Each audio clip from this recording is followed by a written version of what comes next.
Welcome, everybody, to another edition of the Cover 2 podcast. I am Nick Nenad. I am Jared Smith. Guys, and we are back. It's Super Bowl week, sorta. We have one more week until real Super Bowl week, but we know who's playing in the Super Bowl. The Kansas City Chiefs taking on the Philadelphia Eagles. Some would say this was kind of incoming the whole season. Two number one seeds. You can't go wrong. You can't really complain. So we'll get to that a little bit later in the show. But there we have even bigger news than that. The GOAT of football, Tom Brady, has officially retired. Now, again, he did this last year, but it does seem pretty sincere that he's done. And after everything he went through, which we'll get into, he calls it quits via a Twitter post. Very emotional. 23-year career that saw 7 Super Bowls, 5 Super Bowl MVPs. Tom Brady is officially done in the NFL. Jared, your first thoughts when you heard this news when you woke up yesterday morning? Yeah, no, I definitely saw it was you go on Instagram and it's like the first thing that you see. Twitter, everyone's obviously talking about it. I don't know. In my head, it's like, is it official or is it official? Right? Because literally to the day, last year on February 1st, he retired and wrote out the letter and did all the goodbyes and all that stuff. And then he comes back a couple months later and he's like, you know what? I'm actually not done. So it's interesting that literally a year, 365 days, the year to the date, that same February 1st, 2023, he comes out and retires again. You're right. This one does sound more real. And he's like, hey man, I'm not here to make it a huge thing. I'm just letting y'all know I'm retiring. Boom, done. Wham bam, thank you, ma'am. So I do think that this one is a little more genuine, and I think that is for real this time.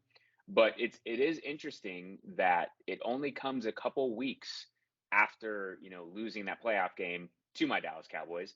And just gotta say, Brady goes his entire career, goes 7-0 against Dallas, and then his final game, he ends up losing to Dallas. So Dallas will always be in his hearts.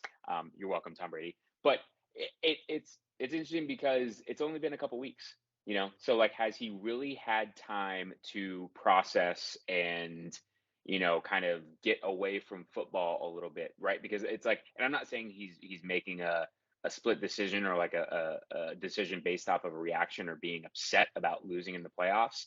But a lot of times it's go on vacation, literally get away from football. Don't watch football for a couple weeks. Just spend time with your family, your new girlfriend, model, whoever you're with now, and just get away and then be able to come back with a clear mind. So I hope that that's what he actually did and was able to make this with a clear minded, thought process and saying, I really am done this time. Because if he's going to pull an MJ or a Brett Favre and, unretire again, it's dude, okay, you're not making rational decisions. You're just, so I'm sure right now, he's probably feeling a little better and everything, but yeah, I'm glad he's retired if it's for real. Now the question is, does he move to the booth? Right? Because we all know that Fox offered him that $365 million deal to go call games and be the number one team, but I don't know if he's going to do that right away, right? And we've seen the Fox number one team, Kevin Burkhardt and Greg Olson, did a pretty damn good job. I like listening to them. I personally love Troy Aikman and I like Joe Buck. That pairing will always be great. But I like what Fox currently has. Greg Olson's going to get the short end of the stick if and when Brady ever decides that he wants to take up that offer. But for me, it's what does Brady do now? Right? He's the type of guy, I don't think he's just going to go sit on his couch, get fat, and eat a bunch of bonbons all day. He's going to have to do something, whether it's with TB12, whether it's going into broadcasting. What do you think he does now to kind of start that second chapter of his life and his career? Yeah, well, so I'll answer a couple of things you said in there. Number one, with the decision, the timing of the decision. Not only did you say it was a couple weeks after they lose, and I mean they got killed. That game wasn't even close. Yeah. And it was there to say, okay, Tom Brady had literally no chance to win a Super Bowl this year. And we all know, I mean, the Buccaneers only made it because they're playing in the NFC South, right? Like if they play in any other division, they don't have the record they have, and they don't make the playoffs. So again, it kind of solidified, number one, Tom, you weren't even close to winning a championship this year. One of the few years in his career that he really wasn't close. And number two, you said, well, he'll go on vacation. Well, the problem is we know what happened earlier in the season. Kind of lost his family. I know that's a really sad thing to say, but like he lost the ability to go on vacation with his family. And we don't know if he has a new girlfriend or whatever that he could go on vacation for, like my former Cardinals head coach Cliff Kingsbury did, right? He went to Thailand and didn't take any head coaching or offensive coordinator jobs seriously. And took a one-way ticket. Jared, one-way ticket. Yeah, one-way ticket. Jared, I think we know why. But so when you look at Tom Brady, I think what I saw from that standpoint, as far as his decision, I think he had decided. I think he looked, and specifically, and I don't know if this is confirmed, but I think when he went to overtime against Trace McSorley and the really, really bad last place Cardinals, that maybe that was the game where he was like, guys, I don't know if I want to play this game anymore, because if we can't beat this team, and we can barely score a touchdown against a team like this, and we go to OT against a third string quarterback, I don't know if this is the, this is the career for me anymore. And there's plenty of those games that happened all season, Jared, too. Obviously, I'm biased towards my Cardinals now. I was at that game, but nonetheless, I think he saw a lot of that. And then obviously you look at your Cowboys, right? That game was not close. There was really no chance we ever saw of them coming back in that game once the Cowboys took a significant lead. So I think he made this decision earlier this year, and that's why there's no heartfelt message and all that stuff. I think he's like, guys, I knew I was done, and I'm going to move on, and I don't want to deal with this anymore, and I'm not going to go to the Raiders, and I'm not going to go to the Chargers, and I'm not going to, unless I join a super stacked team, right? Like we see in the NBA and sometimes baseball too. I'm not going to be this guy. I'm not going to be able to win again. Right? I mean, the 49ers. Yeah. I mean, that's something to discuss. And Jared, I think we'll get into that a little bit later, because I do want to talk about the 49ers and what happened with the team. It's a very interesting scenario, right? No quarterbacks, but probably the best roster in the NFL, right? And they have no quarterback, and then they end up, not making the Super Bowl. So, and then I think as far as his future goes, he has that 10-year, $375 million deal from Fox, like you said, and he does have TB12, and he does have a lot of other things going from 199 Productions. I just read about that earlier doing research that he's doing. So he'll come up with something. But I think as far as his playing career goes, I think he's absolutely done. I don't think he's going to come back. And again, you say Brett Favre, all these guys that keep coming back. I don't think that's him. I think he's done. I think he really struggled. This was probably the worst year of his life, right? And I think that he's done. I don't think he wants to deal with it. And I think all those rumors we heard about, the divorce and why the divorce happened, I think he's a smart enough guy. He goes, you know what? I'm done.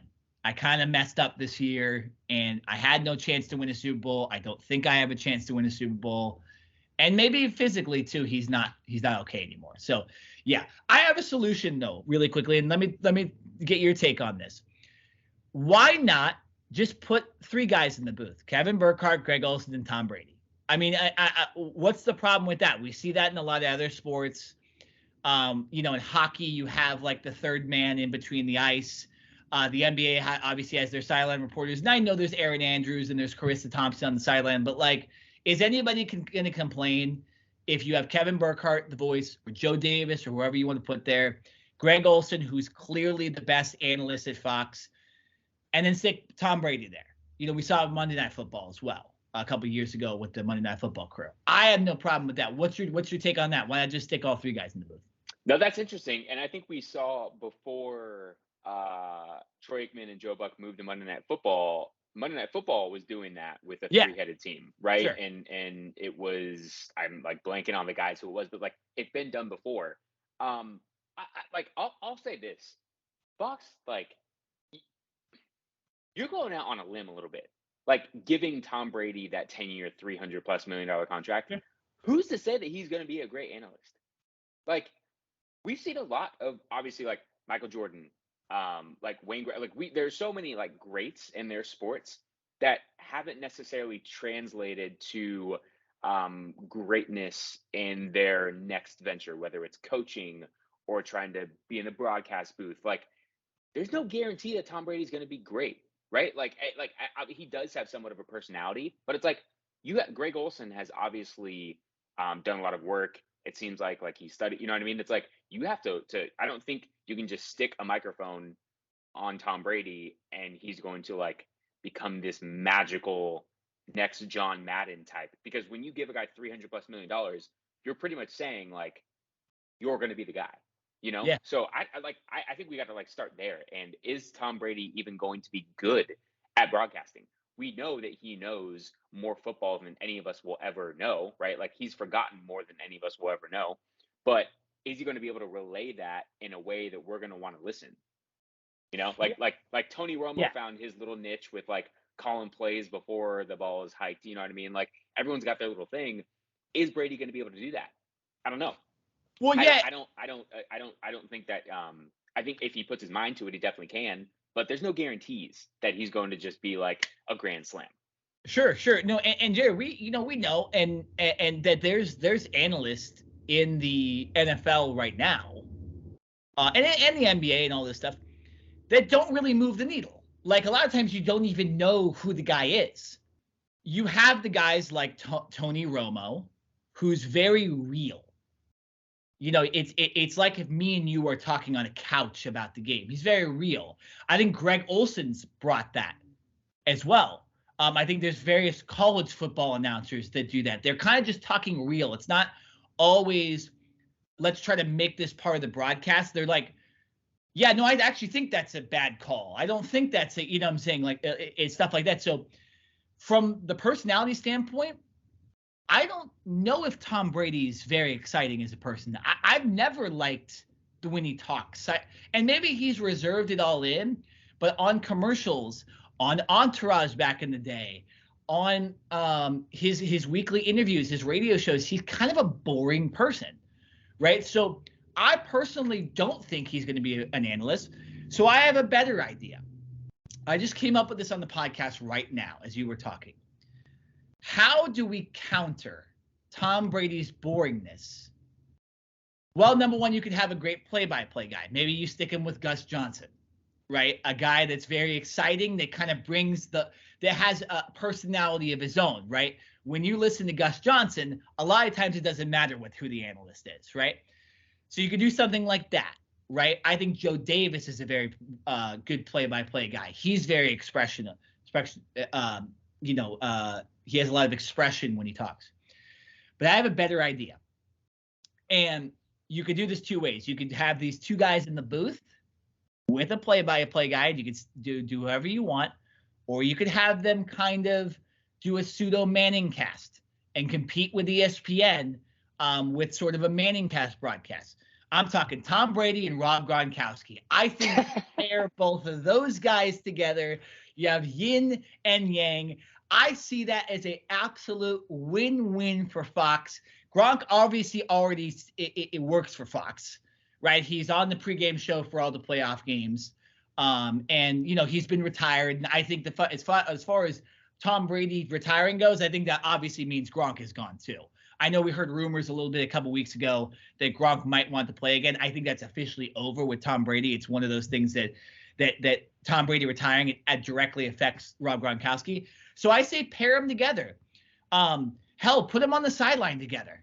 Have them go talk to players on the sideline, right? You could do something really interesting with these guys and kind of you have the play-by-play guys. You have Burkhardt, Greg Olson, and then you stick Tom Brady and Gronkowski and just have them be talking to guys on the sideline the whole time, right? Like have them be the interview guys. Have Aaron Andrews be part of that too and do kind of the reports. And then you have parts of Tom Brady, and I don't know how you do it, but I see that more as the niche. Have them do something besides broadcasting, directly play-by-play and analyst. Or, like I said, stick them in the booth. Have Gronk and Brady go back and forth with each other the whole time. And I see that as the way to do it. Or alternate broadcast style. Tom Brady, Rob Gronkowski just talking about the game. What do you think about a scenario like that? I like the alternate broadcast, kind of like the Manning cast that's on ESPN2. I do like that. Here's the thing, and I was rocking with you for a minute when you were saying like put Gronk and Brady on the field. I'm imagining like players, on the sideline. They don't want to be freaking talked to. Like they're in the game, they're in But the it's moment. Brady and Like Gronk. How do you say no to those guys?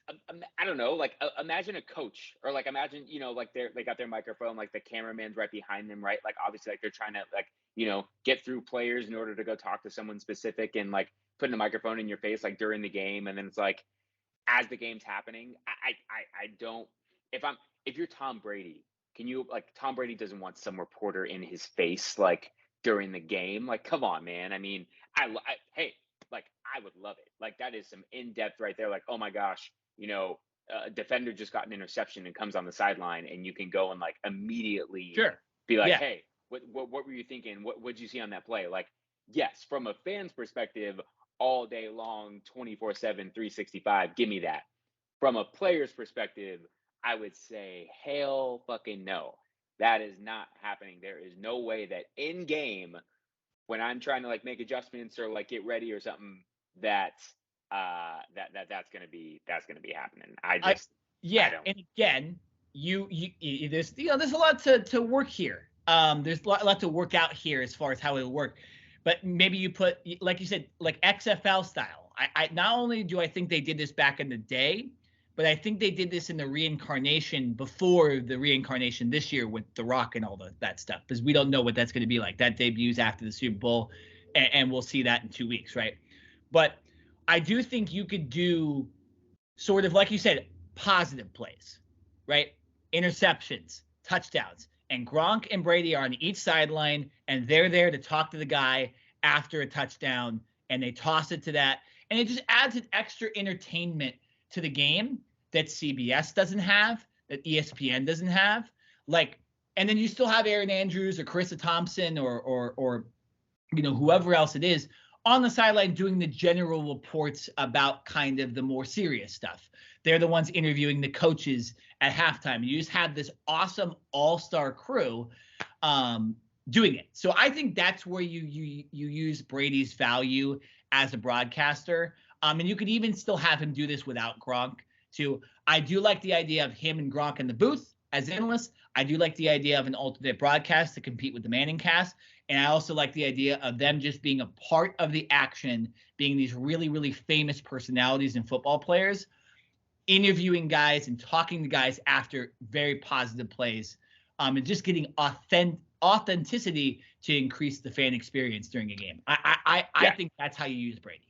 No, I like the idea of an alternate cast. This world is a copycat world, and so ESPN's done, like I know with baseball, ESPN they did it with like Alex Rodriguez, right? He had his own like baseball cast or whatever you want to call it. So I get it. The thing is with ESPN, they've got ESPN and ESPN2, so they have their platforms to where you can switch channels. With Fox, it's like you have FS1. Fox, your local station, and then you could do FS1. Yeah. But guess what? They broadcast on Sundays when there's 10 other games going on. So you're going to have to say then, okay, this is our like game of the week, and this is what we're going to do. You know what I mean? Like you're picking and choosing then, as opposed to Monday Night Football. It's just one game. The whole world's watching that one game. Sure. You don't have to worry about like, oh, well, there's other games going, you know what I mean? So no, I think it could work. I like that idea a little better than just like I said, I don't know why. I just have this weird feeling that Brady is not going, if you just stick him in the booth and you're like, all right, we need some color commentating or whatever out of you.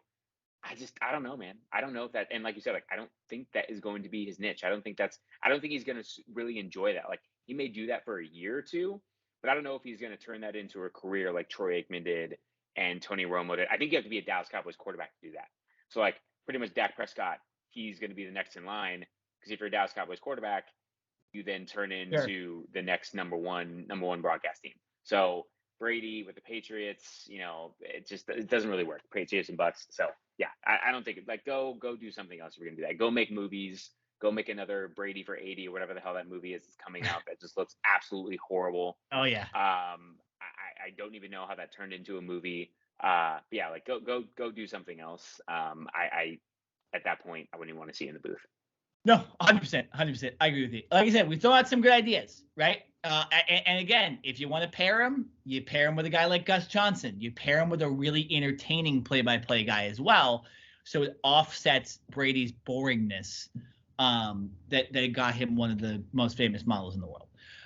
Okay, Jared. So before we finish the Brady segment, I think we've kind of glossed over this a little bit. But again, we're coming up with the scenarios of when he's retired. So, Jared, again, we're assuming he's not going to play. Let's just go into the mode that we absolutely believe he's retired. He's done. Again, talk about Tom Brady's career and because you can't compare it to another NFL players realistically. How do you compare Tom Brady's career to some of the best athletes we've seen in other sports as well? Talk about that a little bit. Maybe we could debate a little bit on where we think Tom Brady is in that upper echelon of sports athletes. Yeah, no, we can't compare him to any other NFL player, and he has more Super Bowls than any NFL franchise.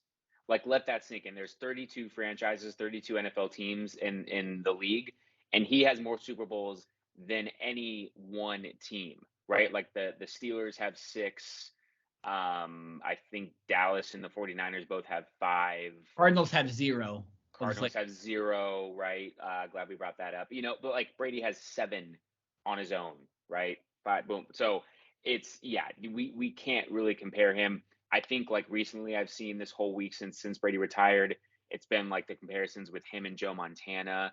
And I've seen it even getting more in depth with okay, is Brady, we all call Brady the GOAT, but is Brady the best regular season quarterback of all time? Is Brady the best postseason quarterback of all time? Let's remember, he's lost, what was it, 3? How many Super Bowls has he lost? 3? No, I think it was only 2, right? It was just the Giants. Oh, no. 3. You're right. It was the Eagles. He lost to the Giants twice. And then the Eagles. And he really should have lost 2 more. Obviously, the Seattle game, Pete Carroll, dummy. And then the 28-3 comeback against the Falcons. Isn't that crazy? So he actually might have been 5 for 5 or 5-5 in the Super Bowl.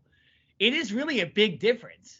That you can use as an argument too to argue against certain other athletes that have won more than 5 Super Bowls or more than 5 championships in their career. I'm not going to mention who that might be, but so yeah, that is interesting that he was successful because other teams failed, but he also did have a lot of failure in those big moments, which we've argued against another big time guy who currently is still playing in another sports league. And so it's interesting, but go on. It's very, it's a great topic to talk about.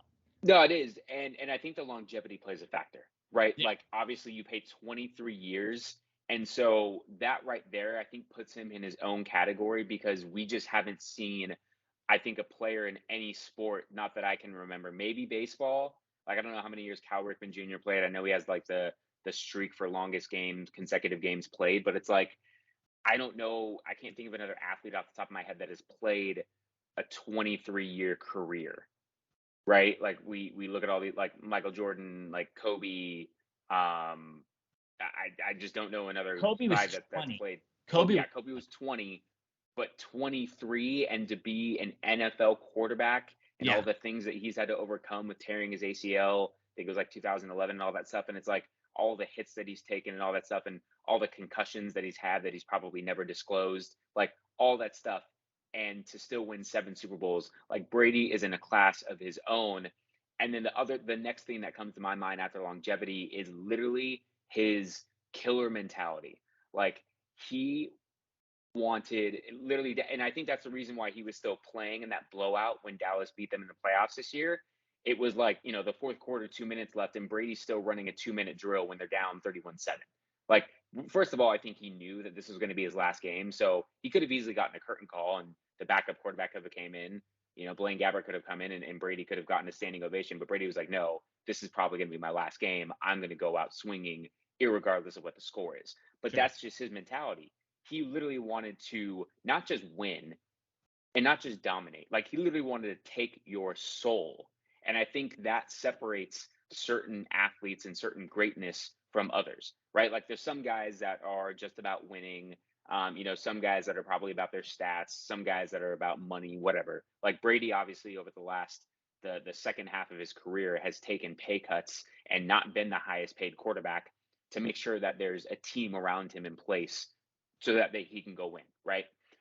So he hasn't been selfish in that respect. And like I said, I think his killer instinct mentality is like one of one, right? There's only, I don't even know if I can name them right now, the amount of athletes that have his type of will and desire. Like maybe a Serena Williams, I don't even know, right? Like maybe you can think about it while I continue to talk, but it's like Brady's desire and literally like, I want to destroy you. I want to like embarrass you and let you know that I am better than you in every aspect, and there's absolutely nothing you can do to beat me, right? Like that was Brady's mentality. And I think that played a part in him continuing to play over the last couple of years, because he could have very easily retired after leaving the Patriots, right? He didn't have to go to Tampa Bay, goes to Tampa Bay, wins the Super Bowl in his first year, and then he could have easily retired right there. He could have walked off into the sunset as a Super Bowl champion. And then he decides to come back for 2 more years. It's like, you don't do that unless you literally have a killer instinct, right? You won 7 Super Bowls, you made all the money in the world, you were married to Giselle, who makes 3 times what you make. Like, there is absolutely nothing in your life that you haven't accomplished, right? Like, he's got his kids, like he has everything a man could ever want, and he still chose at the age of 44 and 45 to go out there and suit up and take brutal hits, some not so brutal, but others brutal, and go out and play football. So to me, I look at obviously the greatness in the 7 Super Bowl rings, but I look at the longevity and I look at his sheer will and his mindset and mentality is what will always stick out to me as what made Tom Brady Tom Brady. Yeah, no, and you're not wrong. And for me, it's, you look at a player, right? And because we grew up on Tom Brady and he's not a guy that we're starting to see maybe right now, start like a Luka in the NBA, or, a Patrick Mahomes, right? Where we're able to see him get drafted, see him sit out a year, watching. That's kind of what happened to Tom Brady, right? I didn't see it. I was too young. I didn't watch the Tom Brady saga in 2000 when he got the quarterback job over Drew Bledsoe. I don't know how that worked out. I didn't really watch the NFL until around 2004, 2005, when the Chargers became a really good team here in Southern California, right? So looking at his career, it really is like, I hated the Patriots. I didn't like them. And then like around the end of it, like when he started winning the Super Bowls against Atlanta, against the Rams, it turned into, it was like, bro, this is ridiculous. Like, now I see what all the hype's about, and you start rooting for him, right? You're like, oh, I would, want him not to win because you don't want a guy to dominate the space like he is.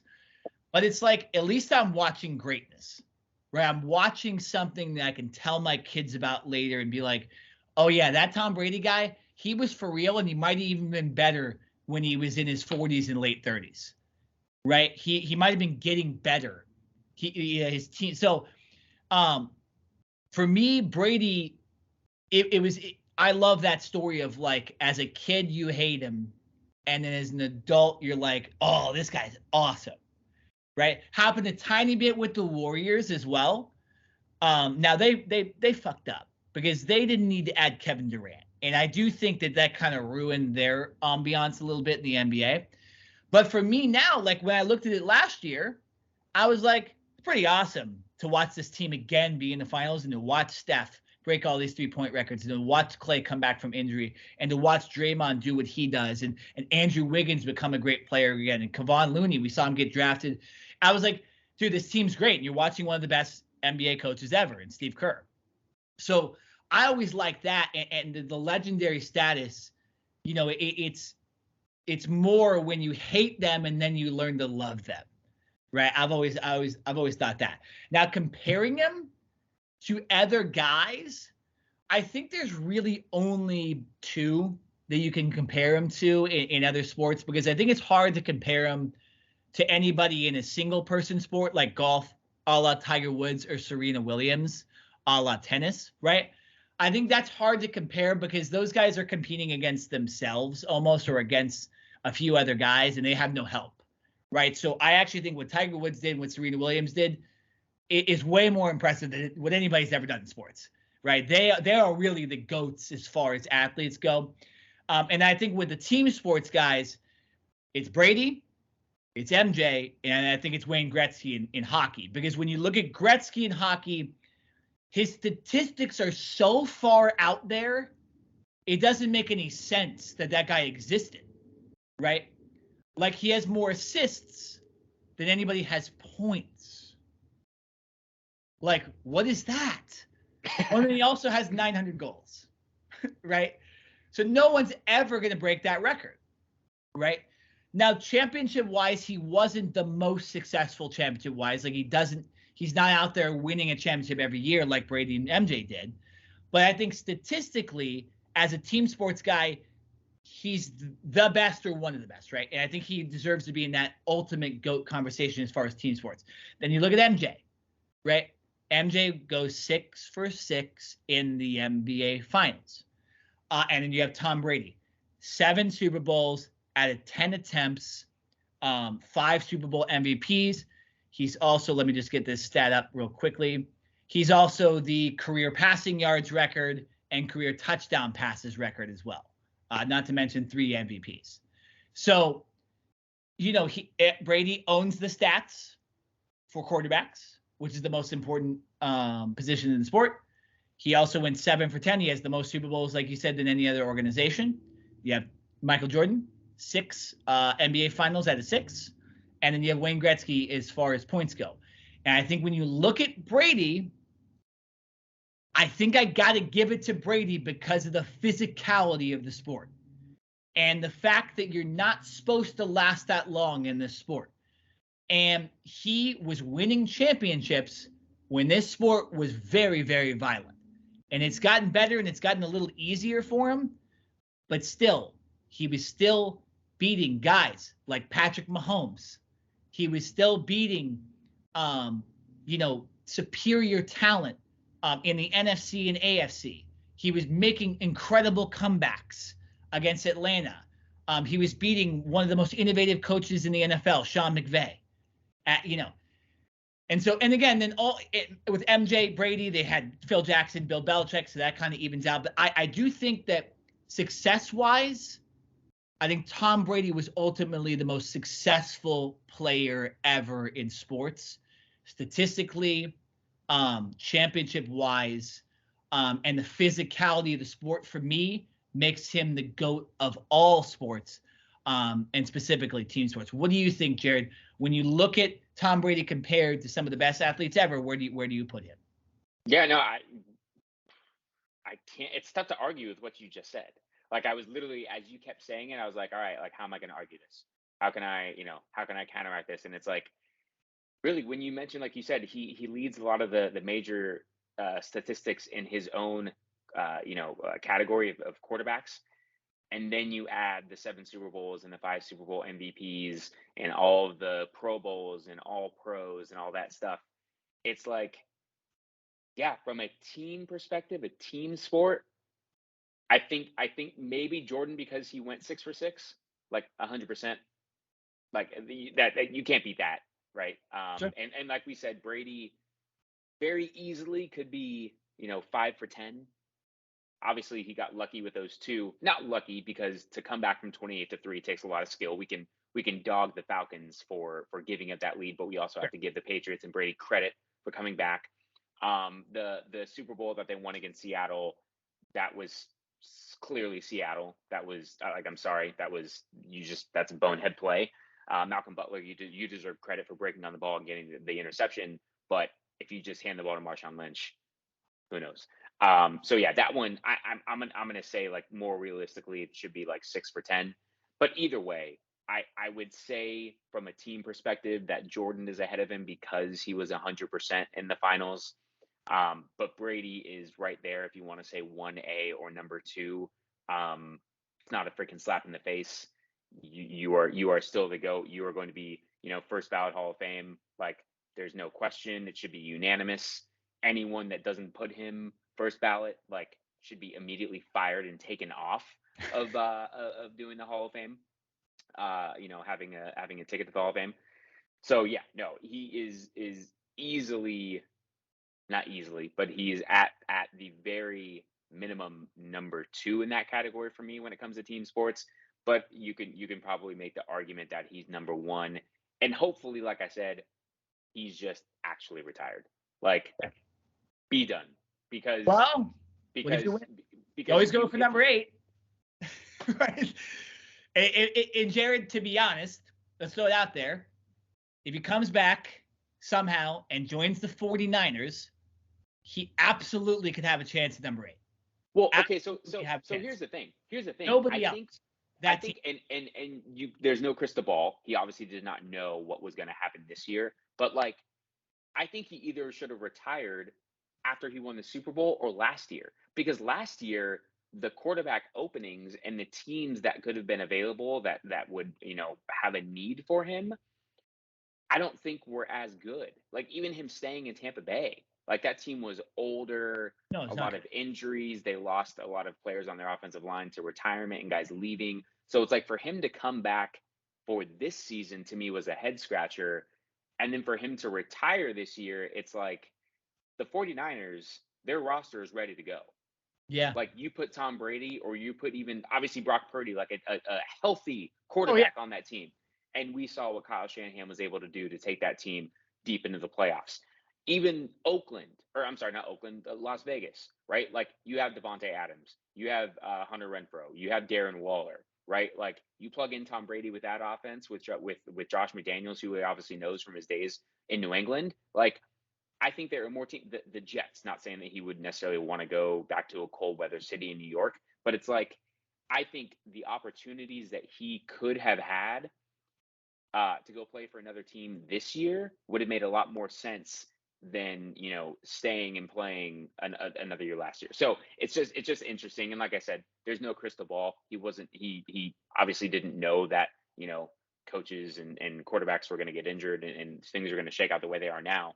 But for him to, have stayed and played this year, I did scratch my head a little bit. Like, you came back for this. And like you said, like, thankfully he was in the NFC South, because if he was in any other division, they wouldn't have made the playoffs. Yeah. And I don't know how much it would have tainted his career because of all the success that he's had, but at least for a little while, I'm going to think more about the Tom Brady in the last 2 years than I am the Tom Brady that won 7 Super Bowls, 6 with New England and 1 his first year with the Bucs, right? It's like, the longer you stay, right, you either die the hero or you live long enough to become the villain. And I'm not saying that Brady was ever going to become the villain, but it's like, the longer you play, and if you keep playing and looking like you have the last 2 years, I don't know, man. Like, you just don't look like yourself. And I get it. It's a team sport, and there's injuries and so many other things that come into play and factor into why this team was not good. But like, at the end of the day, Tom Brady was Tom Brady because he was able to elevate dudes. Wes Welkers, Julian Edelman's, Danny Amendola's, like, all these guys that probably would not have had NFL careers if it were not for Tom Brady, right? Like, he's been so great at elevating people, and he just simply wasn't able to do that this year. And it's like, all right, man, like, you need to hang it up now before we start putting an asterisk next to your name saying, well, he played too long. Yeah. Right. Like, he dug his own grave. He dug his own hole. So I think he avoided that. But I think we can definitely have a conversation, and there's definitely going to be a lot of speculation as to whether he should have retired after getting that 7th Super Bowl, or if he should have stayed retired last February. True, but he was true to his word. Remember, he did say he wanted to play till 45. So it's not like he didn't, like, he did say that this is what he wanted to do. And then also, I think what ended up happening ultimately is that, we know as athletes and as fans of teams, you kind of gloss over some things if like there was a chance, right? Like last year, I mean, Jared, if Cooper Kupp isn't the best receiver ever, like the Buccaneers might have gone to the Super Bowl last year, right? Like they might have gone, and then they would have played the Cincinnati Bengals. You could beat the Cincinnati Bengals, and so it's like I think that's what ended up happening. And then you have multiple injuries to guys this year, and Brady goes through the tough offseason with his wife. And again, it was just a bad mixture of things that happened. And I just think that, like, when you looked at the end of last year, he thought it was the right thing to retire. But then he goes, but damn, we were so close against a really good Rams team, and we were that close. And we just come back for one more year, the NFC is not the NFC is not that good. He sees all the guys go to the AFC, all the quarterbacks get traded, Tyreek Hill goes to the Dolphins, like all these guys. And he goes, man, this conference sucks. I had a chance. And then what happens is they're the worst team in that conference to make the playoffs, and they get killed by your Cowboys. So it's like, the Cowboys aren't going to the Super Bowl, right? No offense to you, but it's like, it wasn't the Eagles that killed them, right? It was, and again, right, last year, Jared, they beat the hell out of the Eagles. So they go, there's no way that team, so I think there's a lot of factors, but I'll say this, because we do need to finish this segment on Brady, but I think when you look at him, and also in the GOAT conversation, very good guy. No off the field stuff, right? There was sort of the cheating scandal with the inflated balls. I have a feeling that might be more organizational than Tom Brady on all those kind of things and the filming and all that stuff. But again, through and through, like Michael Jordan has his faults, right? Gambling, obviously not good for him, right? The fact that he wasn't maybe the best teammate goes against Michael Jordan. You do have flattened balls for the Patriots, and you do have the filming and all that stuff. And that's, I guess, where you point more to Gretzky. Gretzky was just a good dude, man. Like, good dude, kicked ass. Maybe didn't win as many championships, but I think that's where he fits in there. Just ultimate good guy, right? So Tiger Woods has his faults, right? So it's ultimately, I think in the GOAT conversation, he's absolutely up there in the top 3, probably top 2, and some could say top 1. Any other last thoughts on Tom Brady before we move on to kind of the current football? I think we've exhausted all of our Tom Brady talk. Love you, Tom Brady. Glad you retired. But yeah, I'm good with not talking about Brady for a little while. We've talked about Brady for 23 years. He's been so relevant for so long. Like, go take a break, dude.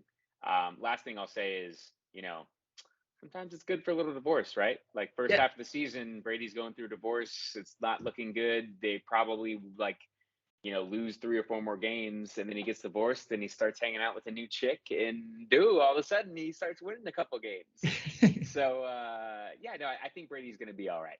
Whether he stays in Florida or he moves to LA, whatever he does, Brady will be successful. I just have my doubts about him being successful in the booth right away. I think that could take a little more time than just throwing him in the booth, giving him that 10-year, $300+ million contract right away and saying, go make magic. I think that could take a little more time than we think. Okay, so before we get into the Super Bowl, I did want to pose, I forgot to pose this earlier. Maybe I'll clip this out for social media. But Jared, do you think that the NFL should retire number 12 throughout the league? They didn't do it with Michael Jordan, but they did do it with Gretzky. So what do you think about that? It's kind of a fun question, but what do you think about Tom Brady getting his number 12 retired throughout the league? Because obviously it will be retired with the Patriots and Buccaneers, but it's like, might as well just throw it out there for the rest of the league, because who is anybody number 12 right now? Like, well, Aaron Rodgers, I guess. But I guess maybe you just do it when Rodgers retires. And so you just have like this, kind of like Mariano Rivera. Anybody else is grandfathered in, but like you go, hey, nobody else is going to wear number 12. What do you think? I like the question, because I've actually never thought about it that way. We've obviously seen it in certain sports before, in other sports. First of all, has it ever been done in the NFL? Like, I don't think so, right? I don't believe so. No. Like every number is available. here's the thing. There's so many players in the NFL, right? And they're like, I think obviously Brady is in a different class in a different category, and I don't know the players, but there's probably at best a handful of players that you can put in Tom Brady's category. Obviously not Super In Bowl the wise, NFL? but just In the NFL? yeah. I don't think so though, because even like Peyton Manning won what, 2 Super Bowls? One, two. Aaron Rodgers won one. Like some of the best guys don't really have the success that Tom Brady does. Like, and there's obviously like Joe Montana, but again, it's like a different era. It's, it's like why you don't retire Bill Russell's number, although they might have done that in the I NBA. mean, Different era. Like, I guys, mean, here's the thing.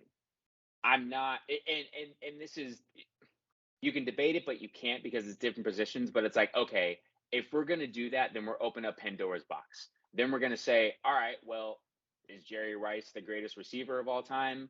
Why don't we retire number 80? Is Deion Sanders? He won multiple Super Bowls. Like Deion Sanders is the GOAT of all GOATs when it comes to cornerback. Like he literally took half of the field. but Like again, Jared, it's that thing where it's like obviously the quarterback is the most important position. You don't win Super Bowls with a corner. You don't win Super Bowls with Jerry Rice. Like you still had to have Joe Montana, right? You still had to have other guys to win Deion Sanders Super Bowls, right? So it's like Deion Sanders, you just throw away from him, right? And it's like, okay, that guy isn't affecting the game anymore. So I get the Pandora's box, but again, Tom Brady being the best player ever at the best position, the most important position, maybe you think about it. yeah, I'm gonna right now. I'm gonna say no. I'm gonna say no. I'm gonna say 12 is open. I'm gonna say we leave it open. And I would actually argue this on the flip side. Like I think I heard this from the NBA a NBA player's perspective that said, yeah, we can retire a guy's number, and obviously we're all paying homage to that person and that number and what they represented in XYZ and blah blah blah blah. But we can also pay homage to that person by certain players getting rewarded or being lucky enough to wear that number. So like you could wear that number, be allowed to wear that number and represent what that number means, represent that former player that wore it XYZ. Like, you know what I'm saying? So I think I would rather keep numbers available. Sure. Like I said, like if the Patriots want to retire it, obviously, yes. If the Bucks want to, he won one Super Bowl with you. He played 3 years. I don't really know. But yeah, if I'm the NFL as a whole, I'm leaving that open, and maybe you do something like inner circle to where if you're a team, you're like, hey, 31 organizations, because the Patriots will probably retire that. So for the other 31 teams, if you're going to give a guy number 12, it better be for a special reason. You're not giving like the backup quarterback number 12. Well, yeah. So I like that better because you're paying homage to Brady, and like, hey, like in like college football, you see it a lot, right? Like a college I don't know, I'm thinking of like a random example, like with USC, they've been known to have like great safeties in their past. Yeah. So for USC, if you're a safety and you get number 7, that's like LSU too. Right, Yeah. exactly. And I know Penn State, like number 11, like linebackers, like Micah Parsons, born number 11, and then there's another guy for them that's like a crazy freshman linebacker. It's like in college football, it's like it's a great thing if you get that number because you're like it's respect to you because the team thinks so highly of you, and you have the expectations to live out that number. I'd rather prefer that than just simply retiring it across the board. We don't ever get to see that number again. Sure. No, and what I was going to say to kind of piggyback off what you were going to say, my opinion is that I don't think they should retire it throughout the NFL, because it's like kind of controversial too. It's like Brady might have cheated and stuff like this, like during games. So it's like, but maybe after Rodgers, after all these guys retire with number 12, it's kind of just internally they go, yeah, you're not getting 12. Like you're not going to be 12. Right? Like especially if you're quarterback, sorry, you're not number 12. If you want to be a wide receiver in number 12, no one associates that. And yeah, so maybe to move it, like if you're wide, like, because that's truly the only other number that could Like, give a linebacker number 12. Nobody gives a fuck, right? But like a quarterback that has number 12, you go, oh, that's kind of weird, right? And it's like if you give a guy, the NBA is good about this, but like, is the LeBron ended up being number 23, and then maybe you just retire 23 throughout the league at this point because he's been, but it's like, yeah, maybe if you're quarterback, no, you're not getting number 12. I'm sorry. Like, you're not number 12. You have any other number, you're not number 12. Yeah, I'll 19 other things. I'll put it this way, and literally hear me for all the listeners and viewers, and even you, Nenad. I'm not in no way at all, shape, or form comparing these two. I'm just saying from this stance. When Tony Romo retired, like, there was debate. Oh, should Dallas, put 9 in the Ring of Honor? Should Dallas retire Tony Romo's number? They obviously didn't. And now Kevontae Turpin, their punt returner, wears number 9. So it's like, yeah, like, I don't even like 9 with Kevontae Turpin now. It's like, whatever, it's a random number. Like, I don't even really care about Tony Romo with that. It's like, who cares? If there was another quarterback that was coming in to back up Dak Prescott and they gave him number 9, that will probably be a little weird from like the Cowboys. It would be weird. I mean? Yeah, that's what I'm saying. It'd be weird because I thought a bit about this. I'm saying this because I wouldn't want a receiver wearing number 11 for the Cardinals. I just wouldn't. It'd be strange. And Fitzgerald will get his number 11 retired, like, no doubt, probably next year, to get some people to go in the stadium because we're going to be 5-12 next year. But I don't want to see another receiver wearing number 11. Sorry, you don't get to. Larry was the guy that like ran our organization and was a super good dude. Like, you don't get to do it.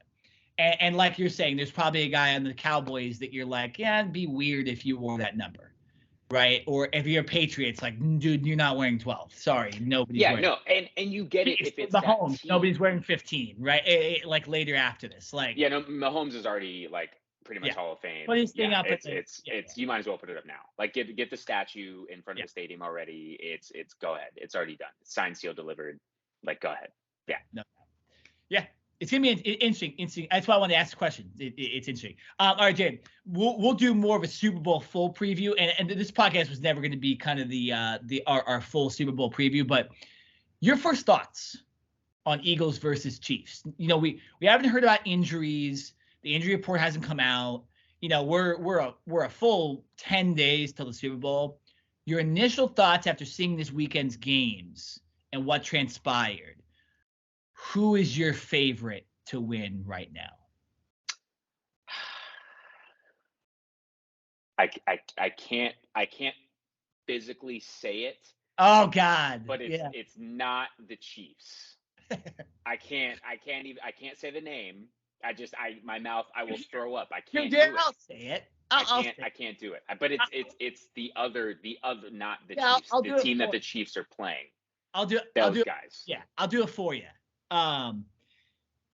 The team I believe is going to win at this point, barring an injury to their quarterback, is the Philadelphia Eagles, who dominated the NFC East this year.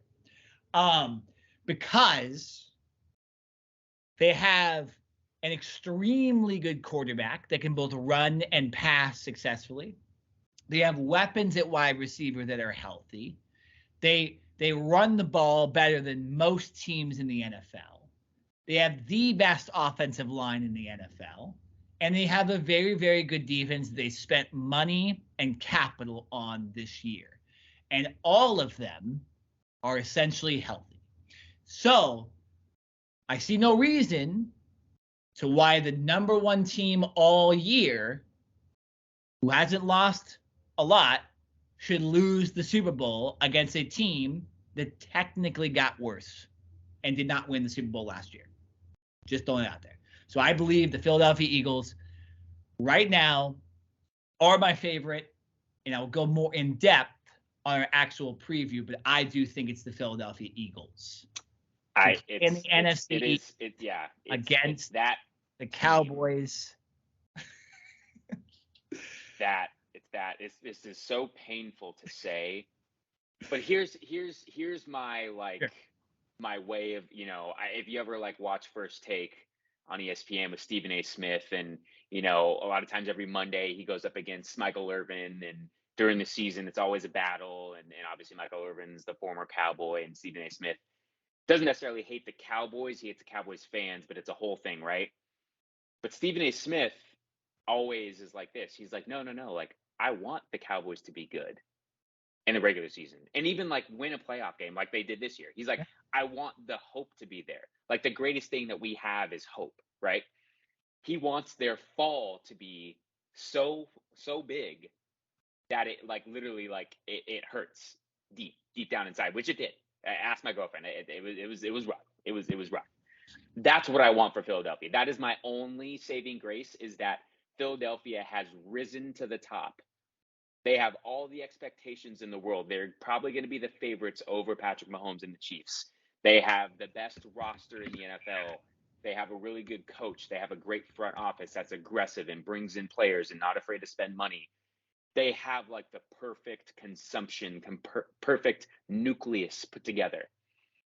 And if they lose this Super Bowl, it's all coming crashing down. So that is like my like, they have everything. They have everything.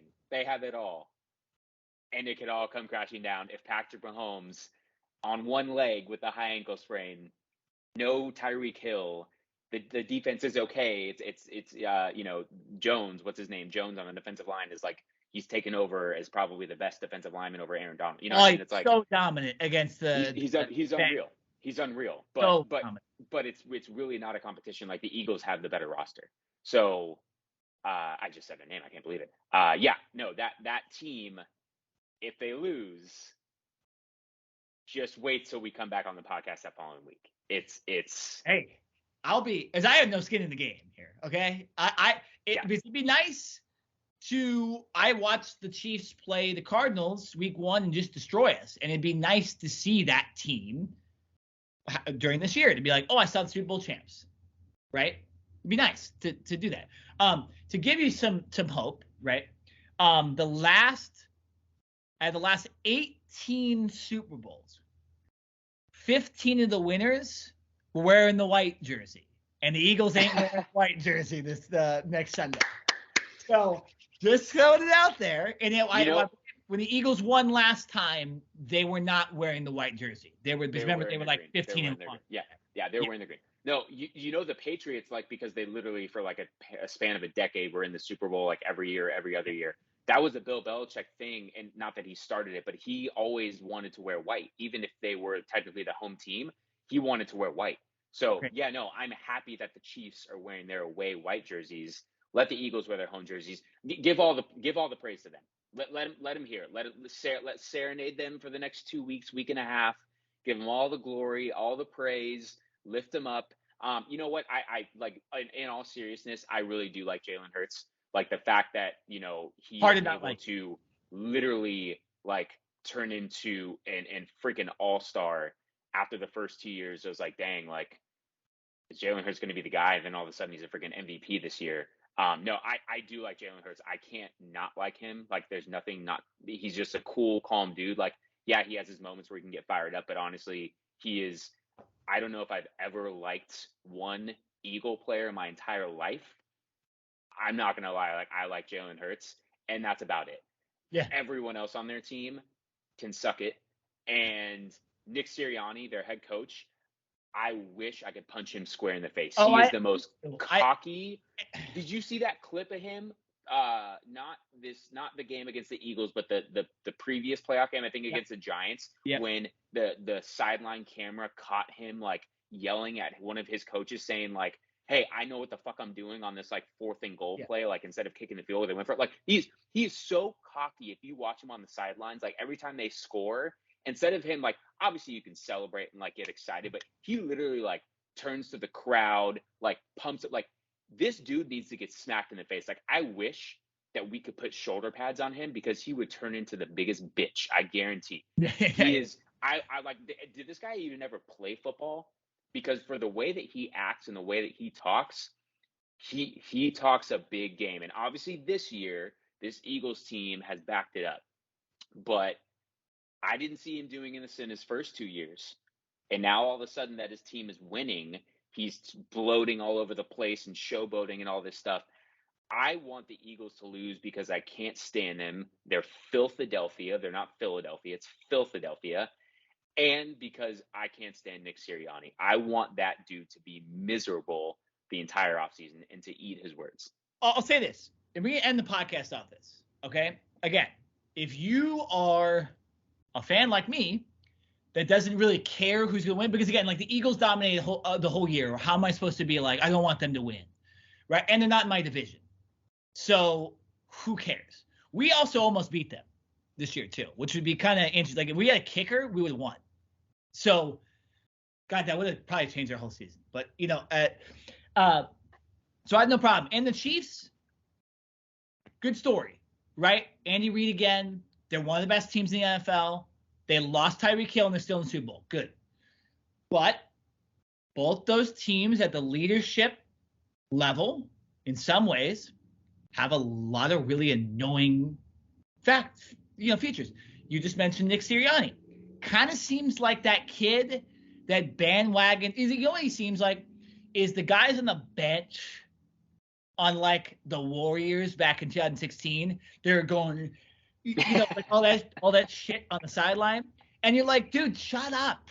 Like you did nothing to win, right? And that's Nick Sirianni. And you say, kind of seems like an ass. Kind of seems like he turned into a Philly guy, right? Like no, he literally did. Because did you see him doing that the first 2 years? I think I turned the game off, to be honest. At a certain point, I started throwing football. And again, you beat that team because their quarterback got hurt. Like the 49ers were actually absolutely in play in that game, and might have won with Brock Purdy, to be honest. Right, the way that game went, because the quarterbacks got hurt, there's a direct result of the Eagles winning, running the ball, taking advantage of the fact that it was just saying. So for him to be cocky like that, shut the fuck up, bro. And then number two, guys, we cannot forget Patrick Mahomes' wife and his brother. Like we can't forget about that. Yeah. So really, Jared, it's like if you're not a fan and you actually care about the result and you don't just care about Rihanna performing at the halftime show, like you're picking the lesser of the two Eagles. Do you want the annoying coach to win that talks so much shit? And it's really, I mean, I guess it's him, but like they also went out and signed every free agent possible, right? Or do you want Patrick Mahomes' wife and brother to have more ammo on TikTok and Twitter? Like the lesser of two Eagles. And Jared, I say we leave the podcast there before we do our Super Bowl preview later in the next week. We'll leave it there. Who do you guys think is going to win the Super Bowl initially? Comment below.